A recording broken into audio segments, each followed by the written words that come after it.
توانائی کے ذخائر ہر جگہ موجود ہیں۔ سورج کی کرنیں، پانی کا بہاؤ، ہوا کے جھونکے، زمین کی تپش، اور یہ توانائی قابل تجدید یا رینیویبل ہے۔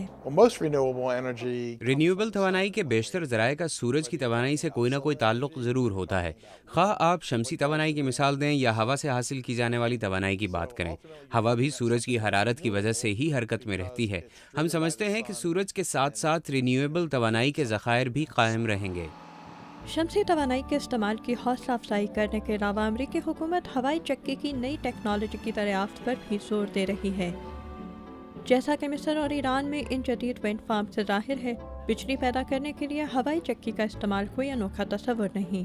لیکن میجن پاور کے ٹونی آسٹریٹا کہتے ہیں کہ ان کی کمپنی نے ہوائی چکی کا ایک بہتر ماڈل تیار کیا ہے۔ What you have is a helium-filled envelope. یہ ہیلیم سے بھرا ہوا ایک لفافہ نما ہوگا جو 1000 فٹ کی بلندی پر ایک رسی کی مدد سے باندھا جائے گا۔ اس کے بعد کیا ہوگا؟ 300 فٹ کی بلندی پر لگائی گئی ہوائی چکی کے مقابلے میں ہیلیم سے بھرا یہ لفافہ نما 1000 فٹ کی بلندی پر زیادہ تیز ہواؤں کا فائدہ اٹھا سکے گا، اور ہوا کی وجہ سے پیدا کی گئی توانائی رسی کی مدد سے زمین پر موجود جنریٹر تک پہنچائی جائے گی۔ اس طرح ہماری ہوائی چکی کی مدد سے بجلی پیدا کی جا سکتی ہے۔ شمسی توانائی اور ہوا سے بجلی کی پیداوار کی ٹیکنالوجی رفتہ رفتہ مقبول ہو رہی ہے، لیکن توانائی ہوا میں موجود کیمیائی مرکبات سے بھی پیدا کی جا سکتی ہے، خواہ ایک پورے شہر کی بجلی کی ضروریات پوری کرنی ہوں یا صرف ایک گھر یا ایک گاڑی کی۔ فیول سیل ٹیکنالوجی کو توانائی کی ضرورت کے حساب سے مینوفیکچر کیا جا سکتا ہے، اور یہ ٹیکنالوجی فاسل فیول کے بہت سے مسائل سے آزاد بھی ہے۔ So this is the fuel cell stack. اروائن یونیورسٹی کے ڈاکٹر اسکاٹ سیموئلسن کہتے ہیں کہ فیول سیل سے نیچرل گیس جیسے ایندھن کو جلائے بغیر کیمیائی رد عمل کے ذریعے توانائی حاصل کی جا سکتی ہے، جس کے نتیجے میں ایندھن کو زیادہ مؤثر طریقے سے استعمال بھی کیا جائے گا اور آلودگی بھی کم پیدا ہوگی۔ لیکن فیول سیل کی ٹیکنالوجی صرف نیچرل گیس تک ہی محدود نہیں۔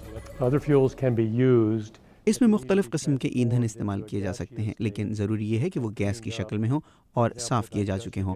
مثال کے طور پر سیوریج کا پانی صاف کر کے پلانٹ اور ردی کے ڈھیر سے جو گیس پیدا ہوتی ہے اسے فیول سیل میں بطور ایندھن استعمال کیا جا سکتا ہے۔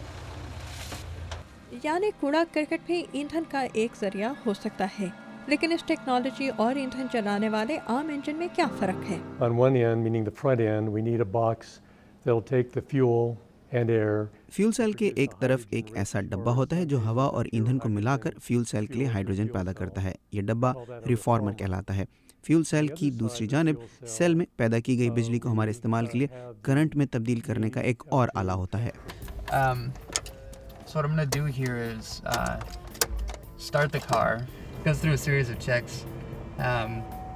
You can see it's pretty quiet. ایندھن کے غیر روایتی ذخائر کا استعمال عام بنانے کے لیے تحقیق جاری ہے، لیکن ماہرین کا کہنا ہے کہ اس کے ساتھ ساتھ تیل، کوئلہ اور قدرتی گیس جیسے ایندھن کے روایتی ذرائع کے زیادہ مؤثر استعمال کے بارے میں لوگوں تک معلومات پہنچانے کی مہم جاری رکھنی بھی ضروری ہوگی۔